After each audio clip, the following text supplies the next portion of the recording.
شروع اللہ کا نام لے کر جو بڑا مہربان نہایت رحم والا ہے۔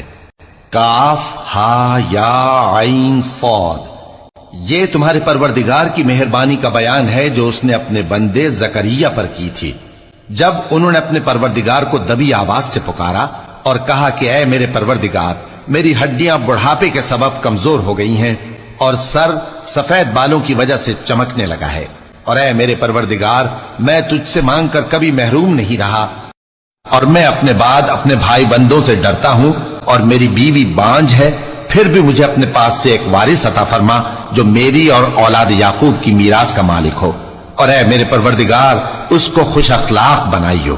فرمایا اے زکریا، ہم تم کو ایک لڑکے کی بشارت دیتے ہیں جس کا نام یحییٰ ہوگا، اس سے پہلے ہم نے اس نام کا کوئی شخص پیدا نہیں کیا۔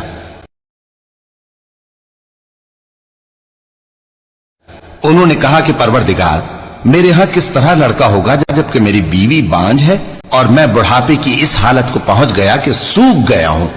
حکم ہوا کہ اسی طرح ہوگا۔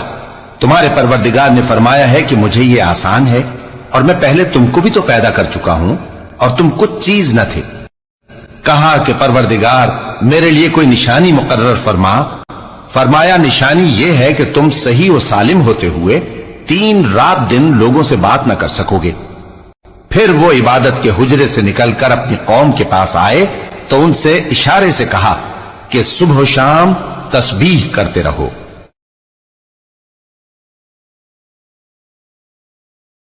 فرمایا اے یحییٰ، ہماری کتاب کو مضبوطی سے تھامے رہو، اور ہم نے ان کو لڑکپن ہی میں دانائی عطا فرمائی تھی اور اپنے پاس سے شفقت اور پاکیزگی دی تھی، اور وہ پرہیزگار تھے، اور وہ اپنے ماں باپ کے ساتھ نیکی کرنے والے تھے اور سرکش اور نافرمان نہیں تھے۔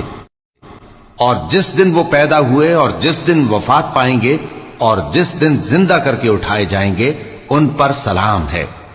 اور کتاب یعنی قرآن میں مریم کا بھی تذکرہ کرو، جب وہ اپنے لوگوں سے الگ ہو کر مکان کے مشرقی حصے میں چلی گئیں، پھر انہوں نے ان کی طرف سے پردہ کر لیا تو ہم نے ان کی طرف اپنا فرشتہ بھیجا، سو وہ ان کے سامنے ایک خوبصورت مرد کی صورت میں آیا۔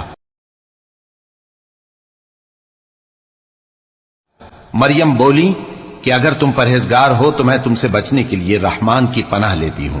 فرشتے نے کہا کہ میں تو تمہارے پروردگار کا بھیجا ہوا یعنی فرشتہ ہوں، اور اس لیے آیا ہوں کہ تمہیں پاکیزہ لڑکا بخشوں۔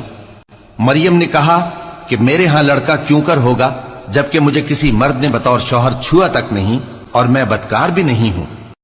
فرشتے نے کہا کہ یوں ہی ہوگا، تمہارے پروردگار نے فرمایا کہ یہ مجھے آسان ہے اور میں اسے اسی طریق پر پیدا کروں گا تاکہ اس کو ہم لوگوں کے لیے اپنی طرف سے نشانی اور ذریعہ رحمت بنائیں، اور یہ کام مقرر ہو چکا ہے۔ چنانچہ وہ اس بچے کے ساتھ حاملہ ہو گئیں اور اسے لے کر ایک دور جگہ چلی گئیں۔